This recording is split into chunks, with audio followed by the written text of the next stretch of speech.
The Chinese and the Russians have a known advantage against America in its cyber attack capacity and abilities. But to Donald Trump, he wants to lower the force fields that are protecting America, fire those that are in the Cybersecurity Infrastructure Security Agency, CISA, and order his defense secretary to stop offensive cyber attacks against Russia because he doesn't see either China or Russia as a threat. He sees them instead as an entity he can do business with. And therefore, he wants to stop fighting back against the Russians and the Chinese. I'm Michael Popok. This is Legal AF. I want to read a quote from the person who is presumably the president of the United States that he posted on Truth Social, just so you don't think I'm making it up. This is his quote.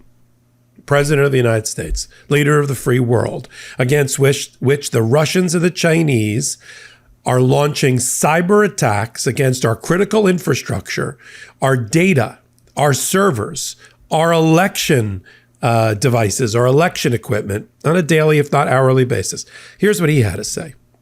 We should spend less time worrying about Putin and more time worrying about migrant rape gangs, drug lords, murderers, and people from mental institutions entering our country so that we don't end up like Europe. Look at that weird stew of a combination here. It's completely performative and trying to distract from his policies and his failed policies. Let's unpack that for a minute. Then I'll get to the reduction and firing of employees that were responsible for protecting us from Chinese attacks. And then Donald Trump having Pete Hegseth, his defense secretary, stand down the units within the Defense Department responsible for counteroffensive and offensives against the Russians in cyber attacks, when the Russians' one main advantage against us militarily is cyber attacks. Let's unpack his Truth Social statement, okay? Migrant rape gangs. Look, I'm not in favor of migrant rape gangs. I just didn't realize that was a problem in the country. I've seen no reporting on it. I've seen no data on it. I'm sure if somebody's been victimized by it, it would show up somewhere in the data or in the reporting. I don't know if such a thing exists. It sounds made up. Drug lords. All right, I get drug lords. We've had drug lords for a long, long time.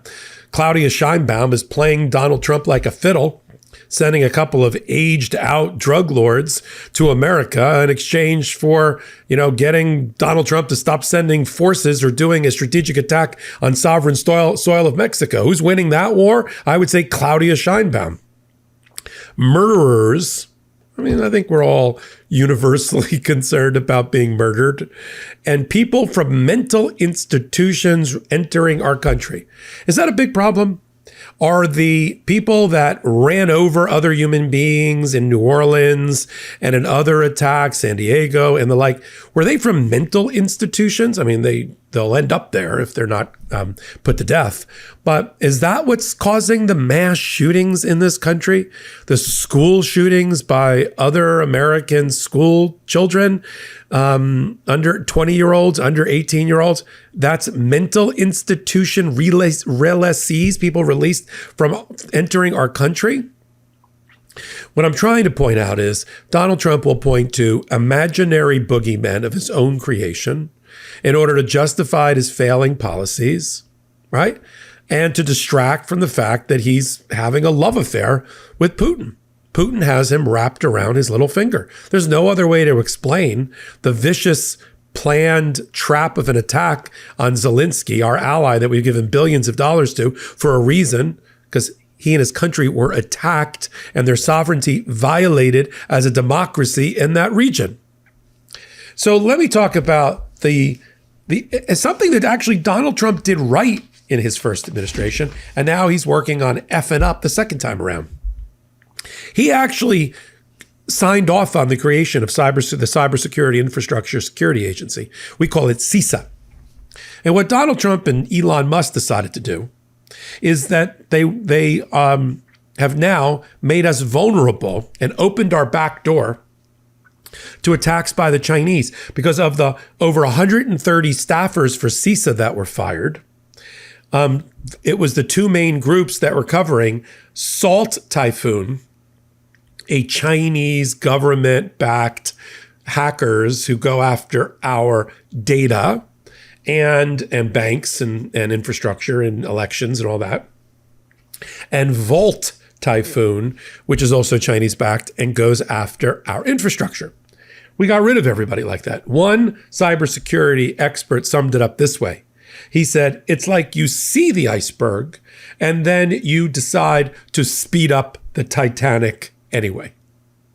That's the equivalent for this cybersecurity expert of getting rid of the monitors who are trying to hack the Chinese hackers.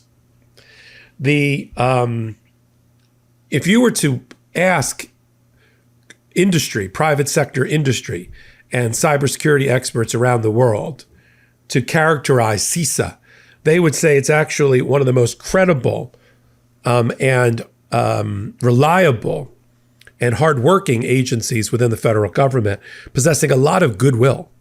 Like, it's working. And why would we unilaterally get rid of the people that are protecting us from the Chinese at the same time Donald Trump ordered Pete Hegseth to stop counterattacks and attacks against Russia? Doge itself, as long as we're on the topic of cyber attacks, Doge itself is opening us up to cyber attacks and insecurity because they run around with unsecure laptops, apparently, and unencrypted communications.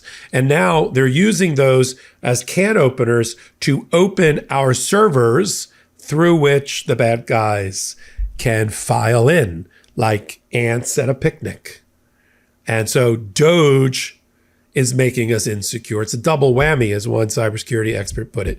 You got Doge using unsecure methods to obtain and extract data, giving a pathway in to the bad guys, while you reduce the amount of people in CISA who are responsible for catching the bad guys. So you multiply the criminals and you fire the law enforcement. The Russia thing is a head scratcher too. I get Donald Trump wants to, I don't know, have some sort of weird relationship with Putin.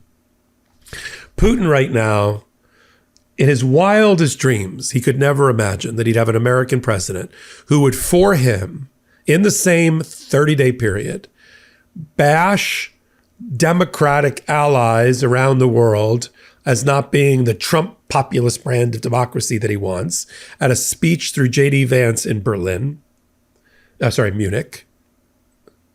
A couple of weeks later, Vance and Trump together tag team Zelensky, an ally and the enemy of Putin, who's at war with Putin.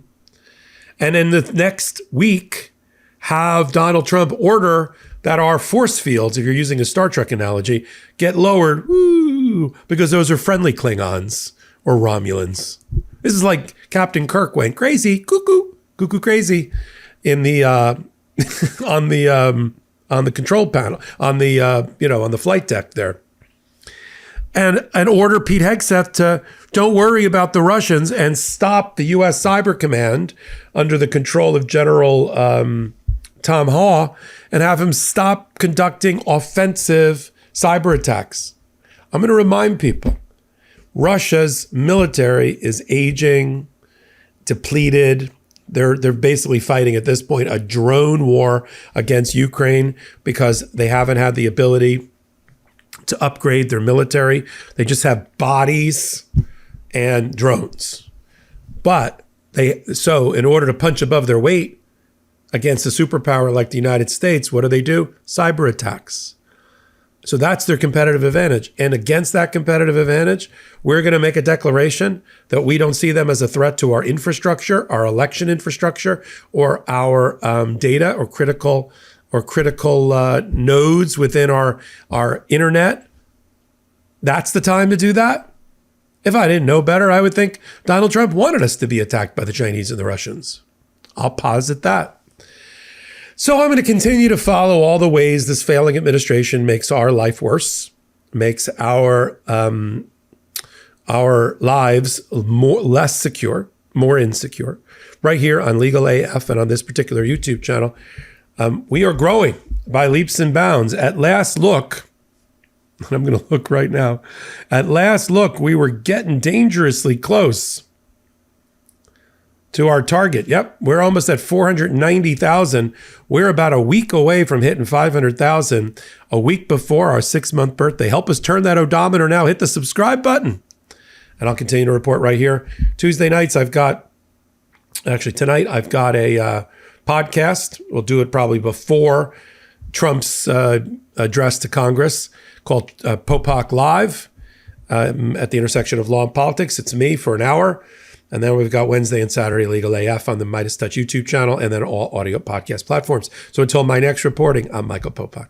In collaboration with the Midas Touch Network, we just launched the Legal AF YouTube channel. Help us build this pro-democracy channel where I'll be curating the top stories at the intersection of law and politics. Go to YouTube now and free subscribe at Legal AF MTN. That's at Legal AF MTN.